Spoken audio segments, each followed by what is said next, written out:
Hello ladies and gentlemen, TheLonesomeRavidor here, coming to you again for my second episode of Why You Should Love. In this week's episode of Why You Should Love, we are reviewing have you guessed it yet?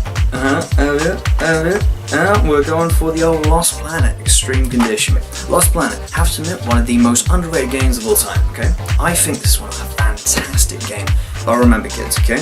I'm telling you, I'm giving you this episode of Why You Should Love as just to say why you should love. Not what you should go out and buy. I'm not telling you have to buy this game to be me or fantastic, which is two different things, I have to admit. Trust me, I'm just saying it's a good game and you should just go out and enjoy it.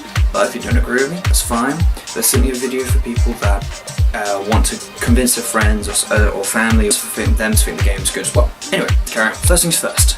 This game has something everyone really didn't like. Everyone thought it was terrible controls, just general quite bad, quite a slow game, very strange, big monsters, something like that. People didn't like it for some strange reason. There's the reasons why you should like it. This game itself introduced quite a lot of early acting, well not early acting, but early kind of voice acting careers, especially into the PS3 genre. First of all being everyone's well-known person, Nolan North. Obviously everyone knows Nolan North. This guy does the voice of Nate in Chad, does the voice of David in The Last of Us, I think David. He does the voice of a lot of people. Trust me, you look up his career, Nolan North, you'll find a lot of people. He does the voice of Joe in this game, and it's quite interesting due to the fact that this is quite not early in his career, he's been around for a while now. This was the main thing that pushed him into the PS3 genre. This was just before Uncharted, and obviously Uncharted brought him to the big limelight. Besides him, there was also the character Graham McTavish. Graham McTavish is the voice of a AI control character, some kind of like announcer or something like that. And Graham McTavish, also in Uncharted series, he's also an actor in Rambo, which is quite an interesting kind of thing. He does the voice of Dante in obviously the animated adventures in the game itself. As not Dante as in Devil May Cry, but Dante as in Dante's Inferno. Another voice actor who is in it is Josh Keaton. He interestingly does the voice of the main character Wayne in the game, and he interestingly does the voice of young Hercules in the original Hercules movie, and he's the voice of Ocelot in Metal Gear Solid, and a lot of other stuff. So it's quite like a generic kind of thing. It brought quite a few voice actors together. But then again, maybe not the best point, but nevertheless, it gives you a good sense as to why it's a good landmark of video games altogether. Let's go on to the multiplayer. I have to admit, the most fantastic multiplayer I've ever played. It's so awesome. You play it, and it is fantastic. You go out there, you know how COD feels. You run out, they get shot, go back, boom, shot back, boom.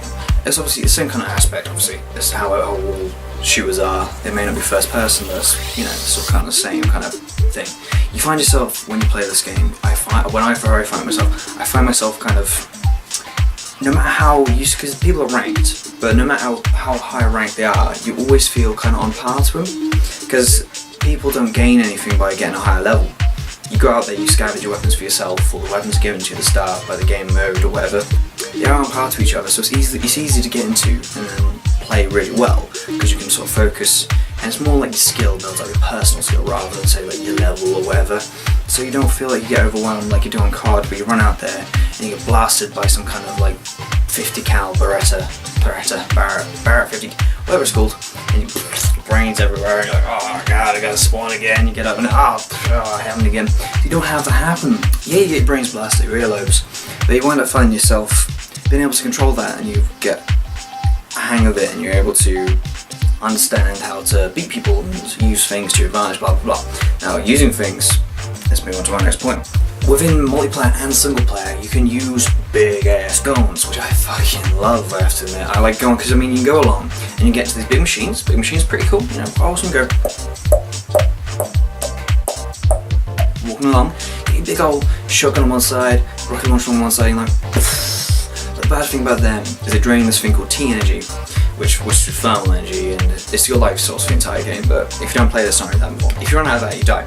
So obviously using them things drains a lot quicker, but a good thing to do is you can go alongside these robots and you can take off their guns and you can carry on with this huge ass shotgun, like blast along whatever you like. It's fantastic. I have to admit, you will enjoy doing it. Also, on the single player, big ass bugs, which you can shoot with the big ass robots and the big ass guns. It's a big game. I enjoy big games. It sounds so childlike. You put a big pretty picture in front of me, I'll stand there going, that's bloody good, that is.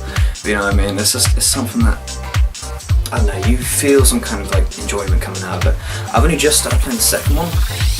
I'm really enjoying it because of the fucking big bugs, big guns, you know, going on. It's good. I'm enjoying it so far.